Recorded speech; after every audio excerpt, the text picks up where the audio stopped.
सनातन धर्म और वेद पुराणों के अनुसार धरती पर ऐसे 7 चिरंजीवी हैं जो या तो शापित या फिर किसी वरदान के कारण इस धरती पर आज भी विद्यमान हैं। ये सभी चिरंजीवी महान दिव्य शक्तियों से संपन्न हैं। ये सभी देव पुरुष अमर हैं। चिरंजीवी का अर्थ होता है अजर अमर। शास्त्रों में 7 चिरंजीवी जिन देवों का वर्णन मिलता है उनमें असुर राजा बलि, विभीषण, हनुमान जी, भगवान परशुराम, अश्वत्थामा, महर्षि व्यास और कृपाचार्य शामिल है। आइए जानते हैं इन देव पुरुषों के बारे में। कौन है ये देव पुरुष और क्यों और कैसे इन्हें चिरंजीवी होने का वरदान मिला। असुर राजा बलि। कहा जाता है कि असुरों के राजा बलि महान दानवीर थे। अत्यधिक शक्तिशाली होने के कारण उन्होंने शीघ्र ही स्वर्ग पर अपना अधिकार जमा लिया, जिससे सभी देवता चिंतित हो गए और वे मदद के लिए भगवान विष्णु के पास पहुँचे। तब भगवान विष्णु ने उन्हें मदद देने का आश्वासन दिया और पृथ्वी पर उन्होंने वामन अवतार लिया। राजा बलि के जब घर पर यज्ञ हो रहा था उस समय वामन रूपी भगवान विष्णु उनसे 3 पग भूमि दान के रूप में मांगने जा पहुँचे। दानवीर राजा बलि ने उन्हें 3 पग भूमि देने का वचन जैसे ही दिया, तभी भगवान वामन ने 2 पग में धरती और स्वर्ग नाप लिया। जब तीसरा पग देने के लिए राजा बलि के पास कुछ नहीं बचा तो उन्होंने भगवान वामन का पैर अपने सिर पर रख दिया। असुर राजा बलि की ऐसी दानवीरता देखकर वामन रूपी भगवान विष्णु अत्यंत प्रसन्न हुए और उन्होंने बलि को पाताल लोक का राजा बना दिया। माना जाता है कि राजा बलि आज भी पाताल लोक में जीवित हैं और चिरंजीवी हैं। अश्वत्थामा। अश्वत्थामा महाभारत काल का एक ऐसा महत्वपूर्ण योद्धा था जिसने अपने पिता द्रोणाचार्य की मृत्यु का बदला लेने के लिए पांडवों के किले में हाहाकार मचा दिया। भगवान श्री कृष्ण से उन्हें श्राप मिला जिसके कारण वे आज तक इस धरती पर भटक रहे हैं। कहा जाता है कि महाभारत का युद्ध समाप्त होने के बाद अश्वत्थामा ने क्रोधित होकर पांडवों के सभी पुत्रों का वध कर दिया। अपने पुत्रों की हत्या से दुखी होकर जब पांडव अश्वत्थामा का पीछा कर रहे थे तब अश्वत्थामा ने बचने के लिए ब्रह्मास्त्र चला दिया। ब्रह्मास्त्र का ज्ञान पूरा न होने के कारण अश्वत्थामा उसे वापस नहीं ले सकता था, जिसके बाद उसने उसकी दिशा बदलकर अभिमन्यु की पत्नी उत्तरा के गर्भ में पल रहे बच्चे की ओर कर दी। ये सब देखकर श्री कृष्ण अत्यंत क्रोधित हुए और उन्होंने अश्वत्थामा के माथे पर लगी मणि निकाल ली और मणि के बाद उनके माथे से रक्त निकलने लगा और इस भयंकर पीड़ा से वे करहा उठा। तब भगवान श्री कृष्ण ने उनसे कहा कि तुमने अपना बदला लेने के लिए पांडवों के समूल वंश का नाश करने का प्रयास किया जो क्षमा योग्य नहीं है। इसलिए भगवान श्री कृष्ण ने उन्हें 3 वर्ष तक भटकते रहने का और चिरंजीवी होने का श्राप दिया। इसलिए अश्वत्थामा 7 चिरंजीवियों में गिने जाते हैं। माना जाता है कि वे आज भी जीवित हैं और अपने कर्म के कारण ही वे आज भी इस धरती पर भटक रहे हैं। भगवान परशुराम। परशुराम जी भगवान विष्णु के छठे अवतार माने जाते हैं। परशुराम जी का जन्म सतयुग में बैसाख माह के शुक्ल पक्ष की तृतीया को हुआ था। भगवान शिव ने इनकी तपस्या से प्रसन्न होकर इन्हें फरसा दिया, जिसके कारण वे परशुराम कहलाए। इन्हें भगवान विष्णु का रुद्र अवतार माना जाता है। इनका जन्म पृथ्वी से बुरी शक्तियों के नाश करने, विनाशकारी और अधर्मी राजाओं का समूल नाश करने के लिए हुआ था। माना जाता है कि वे आज भी इस पृथ्वी पर सशरीर हैं।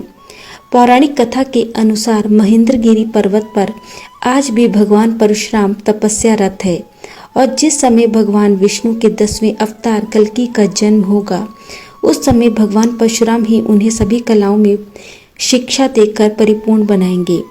भगवान परशुराम को त्रेता काल में राम के युग में भी देखा गया और द्वापर युग में श्री कृष्ण के काल में भी। वे कल्प के अंत तक इस धरती पर बने रहेंगे। हनुमान जी। हनुमान जी को चिरंजीवी भी कहा जाता है। हनुमान जी श्री राम के अनन्य भक्त थे। अशोक वाटिका में माता सीता को जब हनुमान जी ने श्री राम की निशानी अंगूठी दी थी तब माता सीता ने हनुमान जी को चिरंजीवी होने का वरदान दिया था।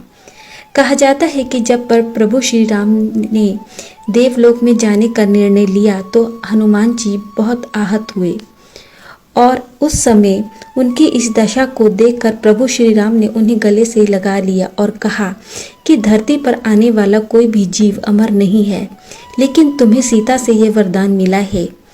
ऐसा इसीलिए क्योंकि जब तक तुम इस धरती पर रहोगे तब तक मेरा नाम यानी राम का नाम लिया जाएगा, तब तक राम भक्तों का उद्धार तुम्हारे ही द्वारा संभव होगा। अपने प्रभु के मुख से ऐसी बातों को सुनकर हनुमान जी ने उनकी आज्ञा मान ली।